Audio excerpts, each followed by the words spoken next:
Hai guys, kembali lagi di Cetak Gol Harian bersama aku Vita Mela. Hari ini ada berita dari Erling Haaland yang tampil buruk dengan gagal memanfaatkan peluang emasnya meskipun Manchester City meraih kemenangan atas Leeds United. Sementara Real Madrid menghilangkan kutukan mereka selama kurang lebih 7 tahun dengan berhasil mengangkat gelar juara Copa del Rey. Simak selengkapnya di Cetak Gol Harian berikut ini. Oke, kita awali berita hari ini dari hasil pertandingan Premier League. Ada Chelsea yang dipastikan gak akan terdegradasi setelah mampu menang atas Bournemouth dengan skor 1-3. Hasil serupa juga diraih Manchester City yang berhasil menumbangkan Leeds United dengan skor tipis 2-1.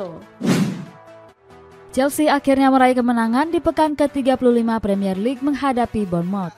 Dalam laga tersebut, skuad The Blues mengakhiri laga dengan kemenangan 1-3. Baru berjalan 9 menit laga, skuad The Blues sudah unggul melalui Conor Gallagher. Tertinggal 1 gol membuat skuad The Cherries tampil menyerang dan menggempur lini pertahanan Chelsea. Hasilnya mereka mampu mencetak gol penyama kedudukan lewat Matthias Vina di menit 21. Sampai peluit panjang dibunyikan, kedua tim gagal melesakkan satu pun gol tambahan. Memasuki babak kedua, anak asuh Frank Lampard mampu tancap gas dengan mendominasi serangan. Sayangnya sampai menit ke-80 peluang itu berhasil digagalkan oleh Neto. Pada akhirnya skuad The Blues pun bisa mencetak gol keduanya lewat Benoit Bediashile di menit 82. Nggak berselang lama, Joao Felix kembali mencetak gol kemenangan untuk skuad The Blues. Ini merupakan kemenangan perdana Chelsea sejak diasuh oleh Frank Lampard. Sebelumnya skuad The Pensioner sudah kalah dalam 4 pertandingan secara berturut-turut. Kini posisi mereka naik ke peringkat 11 klasemen dengan mengoleksi 42 poin. Usai laga, Lampard memuji perjuangan para pemainnya yang sudah sangat bekerja keras. Dia bilang kalau di laga tadi skuadnya sudah mengalami perkembangan yang pesat. Manchester City melakoni laga pekan ke-35 Liga Inggris saat berhadapan dengan Leeds United. Dalam laga itu, pasukan Pep Guardiola sukses meraih kemenangan dengan skor tipis 2-1. Sejak menit awal pertandingan, skuad The Citizens sudah mendominasi jalannya laga. Hasilnya, laga baru berjalan 19 menit, Ilkay Gundogan berhasil mencetak gol dari luar kotak penalti. 9 menit berselang, pemain asal Jerman ini kembali mencetak gol keduanya.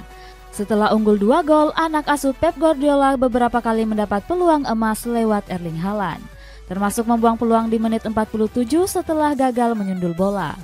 Berikutnya, Haaland juga membuang peluang di menit 62 setelah sepakan kaki kanannya gagal berbuah gol. Saat itu sepakannya cuma mengenai tiang gawang saja. Sebenarnya Manchester City juga sempat mendapatkan peluang emas lain lewat titik putih. Namun Gundogan yang menjadi algojo gagal mencetak hat-tricknya di laga ini. Terlalu asik menyerang, skuad The Whites justru bisa memperkecil kedudukan lewat Rodrigo Moreno di menit 85. Hasil ini membuat Kevin De Bruyne dan kawan-kawan semakin kokoh di puncak dengan torehan 82 poin. Next, ada Tottenham Hotspur yang berhasil menumbangkan Crystal Palace dengan keunggulan tipis 1-0. Masih dari hasil pertandingan Premier League, ada Liverpool yang mengalahkan Brentford dan berhasil pepet MU dengan selisih 1 poin saja. Tottenham Hotspur menjalani lanjutan pekan ke-35 Premier League kontra Crystal Palace. Pada laga itu, skuad The Lily-Whites meraih kemenangan tipis dengan skor akhir 1-0. Spurs memegang kendali laga kali ini dengan beberapa kali mendapatkan peluang emas. Namun mereka baru berhasil melesakkan gol di menit akhir babak pertama melalui Harry Kane. Hingga wasit meniup peluit panjang, gak ada tambahan gol yang tercipta.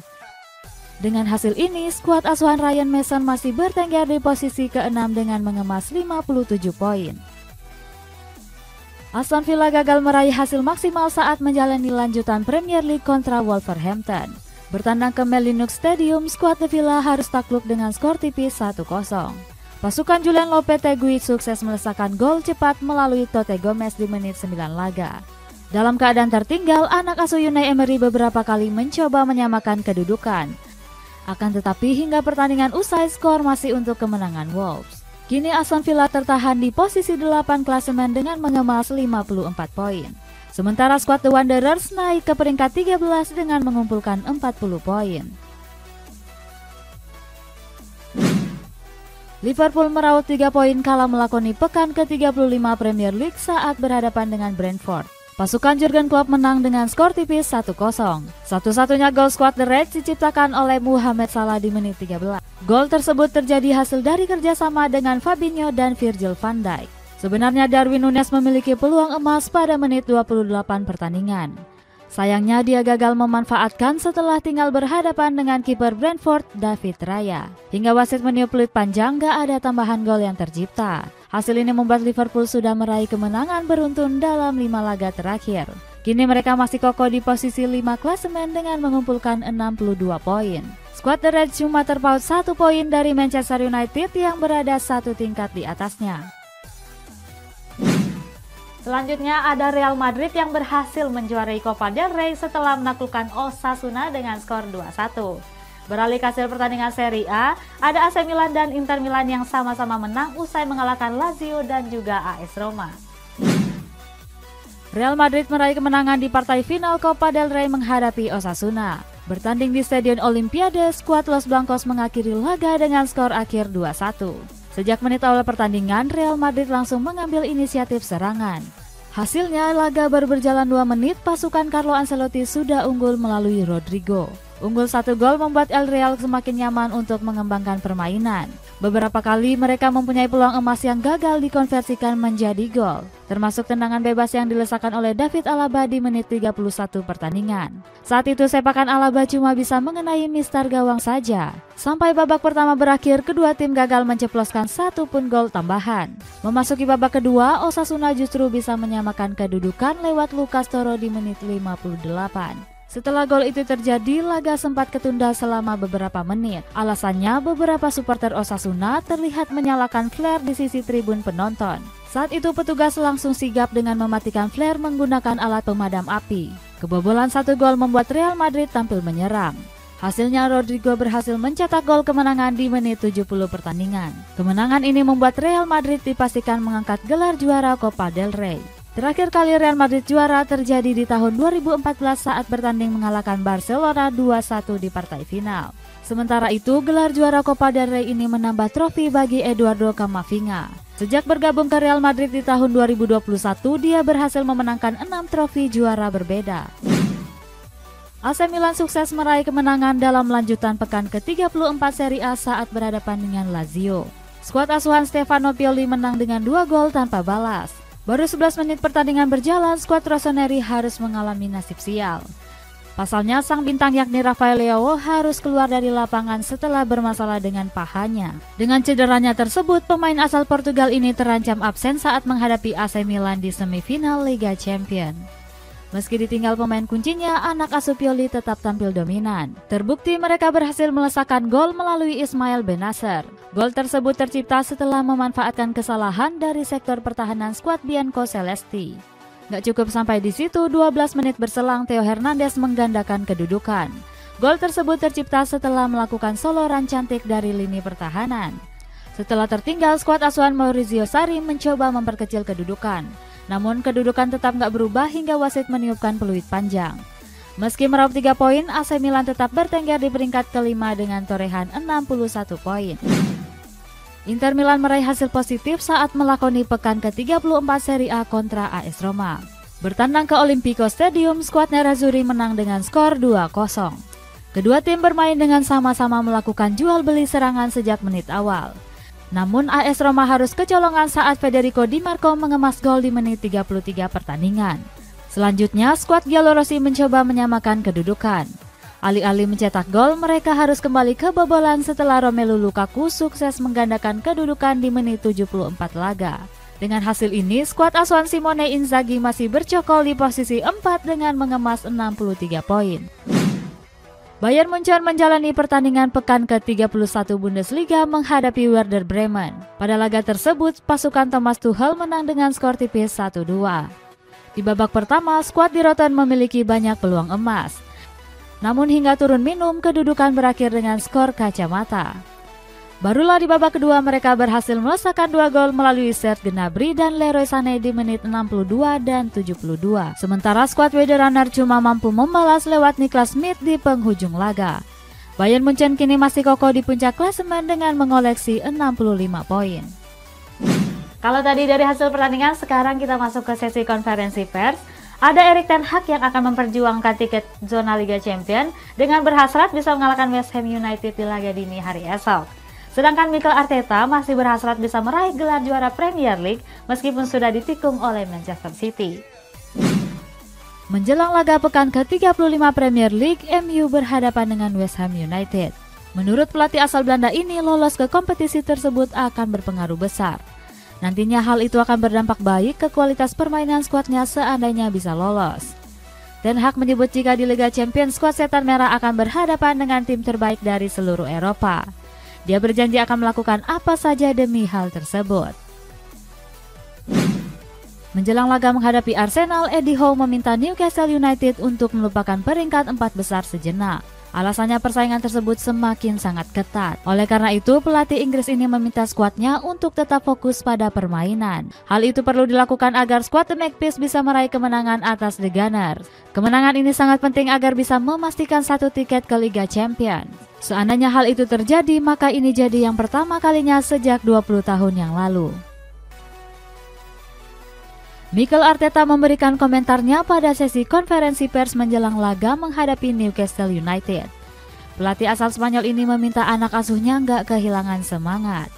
Pasalnya kemenangan di laga nanti masih menentukan untuk perebutan gelar Premier League.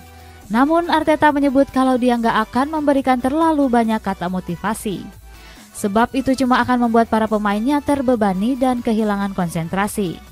Di sisi lain, pelatih 41 tahun itu tetap mewaspadai skuad The Magpies yang menjalani musim dengan luar biasa.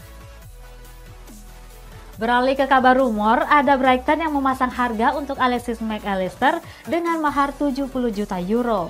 Masih dari rumor transfer klub Premier League, ada Chelsea yang menyiapkan dana 40 juta euro untuk menggait Andre Onana dari Inter Milan. Liverpool mendapat angin segar terkait transfer gelandang Brighton yakni Alexis Mac Allister. Menurut laporan dari Sky Sport, manajemen The Seagulls sepakat melepasnya di musim depan. Keputusan itu diambil karena Allister beberapa kali menolak perpanjangan kontrak yang diajukan. Bahkan manajemen Brighton sudah menetapkan harga jual yang pas untuk Mac Allister. Liverpool harus merogoh kocek 70 juta euro atau 1,1 triliun rupiah untuk menggaitnya ke Anfield. Menurut laporan manajemen, The Reds sudah bergerak untuk menurunkan harga jual sang pemain.